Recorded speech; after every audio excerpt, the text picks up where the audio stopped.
Fobia social ou transtorno de ansiedade social. Já ouviu falar?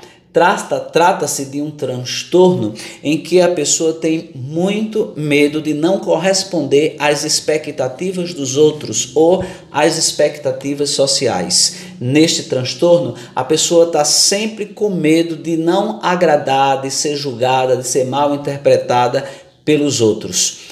As principais emoções no transtorno de ansiedade social são medo, vergonha e ansiedade. Sempre ou quase sempre estão presentes sudorese, tremor e coração acelerado. Quais são as coisas que mais temem, as situações mais temidas por uma pessoa com ansiedade social? Como já dissemos antes, falar em público é a característica principal. Ela não fala em público e não precisa fazer uma palestra. Qualquer tipo de falar em público, seja até interagir com uma pessoa no meio da rua, ela tem muita dificuldade e muitas vezes o fóbico social é confundido com orgulhoso, é taxado de orgulhoso porque não interage muito socialmente. Às vezes não é orgulho, é medo. Às vezes não é orgulho, é sofrimento psíquico por conta de um transtorno. Tenha cuidado na hora de julgar. Então, as situações mais temidas, falar em público, comer em público, ele não aceita, a pessoa com ansiedade social evita um convite para almoçar fora, para comer em algum restaurante, fazer alguma atividade em público, fazer novas amizades, conversar, simplesmente conversar. Há um sofrimento nesse tipo de atividade e assinar algum documento em público. Ela treme as mãos, ela fica muito incomodada, porque ela sempre imagina, estão me observando o meu jeito de assinar, minha caligrafia não vai agradar, coisas assim. E essas pessoas, elas sofrem com pelo menos dois tipos de pensamentos disfuncionais. Primeiro, elas pensam, as pessoas estão me olhando. E depois elas pensam, as pessoas estão me julgando. Elas sofrem muito mais pelo que elas pensam que os outros estão pensando do que pelo que as pessoas possam pensar delas. Limitações. Quais são as limitações de uma pessoa com ansiedade social? Dificuldade de apresentar um trabalho acadêmico, um trabalho escolar. O aluno é taxado de preguiçoso, de desinteressado, porque não quer apresentar o trabalho, mas não é desinteresse, é fobia social.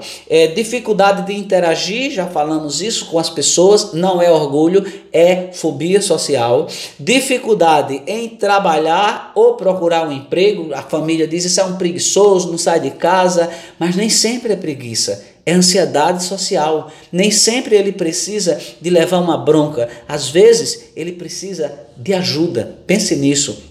E dificuldade nos relacionamentos amorosos, dificuldade de conversar pessoalmente com alguém, às vezes até interage pelas redes sociais, mas pessoalmente sofre e esse sofrimento impede que haja esse encontro e as pessoas são mal interpretadas. Quais os critérios para se diagnosticar uma pessoa com ansiedade social? Primeiro, o medo que existe nessa pessoa, essa dinâmica de medo e ansiedade, ela precisa persistir por 6 meses ou mais. Não é um medo isolado em uma única situação. Eu fui falar hoje, fiquei com medo, eu tenho ansiedade social. Não.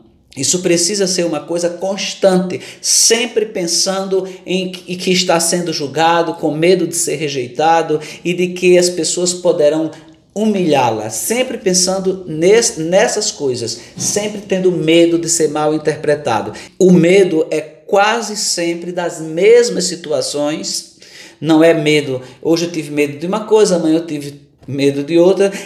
Essas situações são evitadas. Eu tenho medo e não vou de jeito nenhum. O medo trava as pessoas e não é um medo comum, um medo qualquer. Eu tenho ansiedade para fazer uma palestra, mas eu faço a palestra e tudo bem. Não, nessa ansiedade a pessoa não fala, não vai fazer a palestra, não vai falar com os outros, até na rua tem dificuldade de interagir socialmente. E isso tudo causa um sofrimento e um prejuízo tanto social quanto funcional. Nesses casos, esta pessoa necessita de ajuda profissional. Qual é o tratamento? Psicoterapia, principalmente cognitivo-comportamental, e nos casos mais graves, a farmacologia. É necessário procurar, além do psicólogo, um psiquiatra para que seja prescrita uma medicação de acordo com o nível, com o grau de ansiedade que aquela pessoa sofra. Se você é assim, se enquadrou em algum desses critérios ou conhece alguém que se encaixa nisso que foi falado aqui, tente ajudar essa pessoa ou busque ajuda para você mesmo. Procure ajuda profissional.